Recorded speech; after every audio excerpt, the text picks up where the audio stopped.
have that universal concept that this is the African supreme being. And now, the second part of the question is related to something that Professor Ikenga Metu wrote, that the African God is not jealous. He doesn't mind being worshipped alongside the deities, but Yahweh is jealous, and he minds being worshipped alongside other deities. I'd like to hear your comment on that.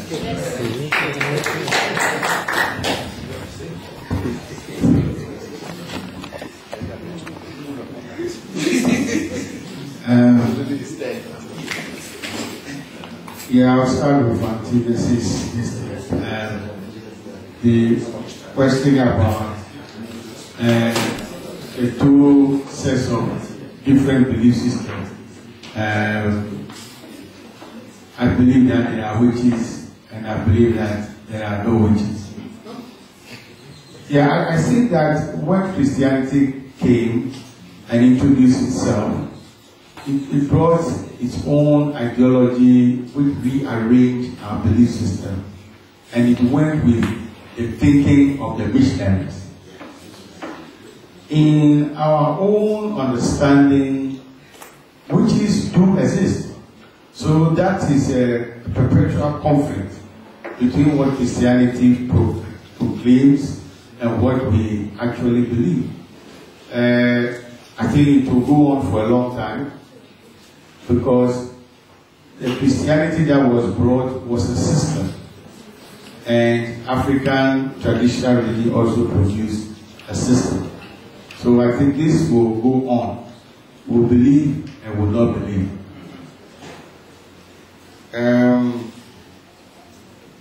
Well, you made a comment about God. Now we say salvation from Islam. Salvation as a concept, you can run it through Christian doctrine, you can go through the different doctrinal formulations. It is God acting on our behalf, which means that all that we do does not constitute salvation. What is important for us is what God does for our salvation. I don't think you can have a direct correspondence of this from Islam, because their doctrine of salvation is quite different from the Christian one.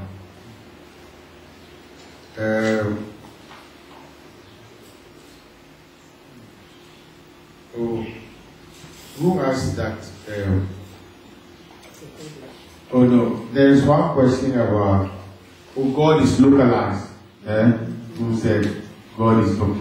Yeah, I think that as African studies has gone on, there has been a tendency to speculate on the level of Christianity. African traditionalists believe in a God, and we have found that that same belief can be found everywhere. So there's a silent universality in the primitive Africa. So I would say that the African has his belief in a God, but you can see that belief as universal as you examine other African religions. Yeah. And then we come to the most difficult one, that the God of Judeo-Christianity is jealous. He wants all the worship alone, the African God. I think it's about basically how we construct the deities. You know, most of the time the missionaries say the deities are enemies. So how can we allow ourselves to pay homage to deities? In traditional religion, they are not hostile. Not hostile, it's a bad word. They are not against us. They will sometimes work for us and sometimes work against us.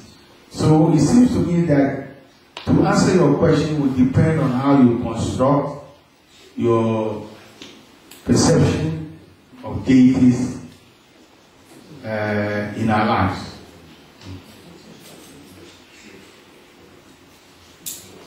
Thank you. How many more minutes have we? We have run out of time, unfortunately. Okay, we have run out of time, and I'm afraid, even though the deities may be kind to us, the clock is moving. Thank you very much. The whole question of, I don't know what to call the divinities in your different languages, but we in Yoruba, the divinities, what the English people have called divinities, we call them Orisha. And the terminology is important, because the Orishas are not gods. So to speak of God with in plural doesn't exist among the Yorubas. There's only one God. There are many Orishas. Some are good, some kind, and some are bad. Anyway, another point for your next consultation.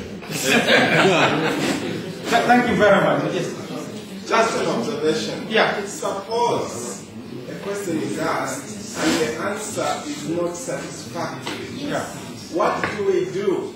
Keep it, and we'll discuss later. Where later? Follow up with Follow up. Let me Actually, the first question that was asked, yeah. and the contribution around the table was very helpful. Yes. But I understand the Archbishop has the authority to facilitate. It's about time, it's not authority. It's about time that we've just run out. That's right. Yeah. But just a point of appreciation. Yeah. Around the table, Yeah. there is benefit in the dialogue. Absolutely. If we can find some space. We have to have a pioneers conference on African traditional religion. I'll work on that. No, but let me say this. Let me say this, that this whole paper, the idea is not, because my fear was that the discussion was degenerated into our discussion with ATR. The discussion is not supposed to be about the content, our beliefs, and our attitude towards ATR.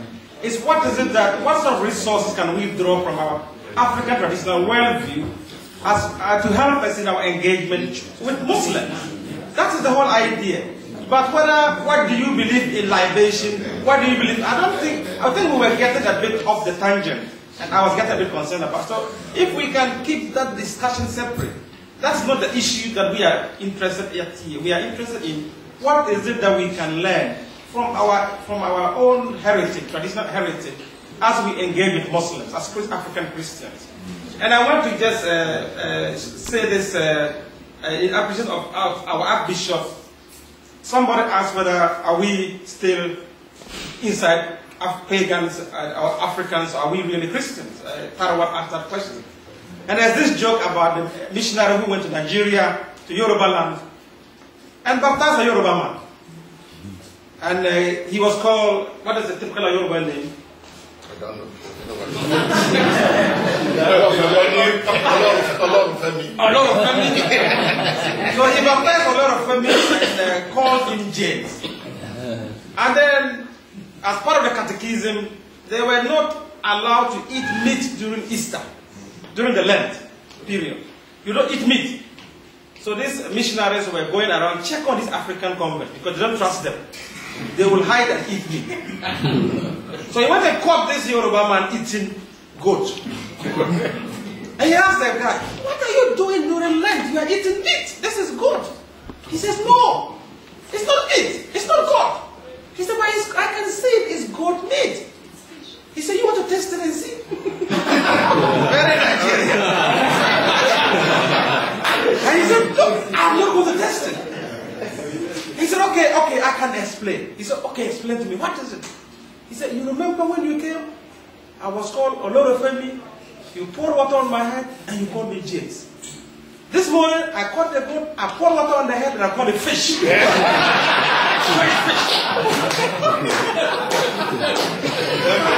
Thank you very much.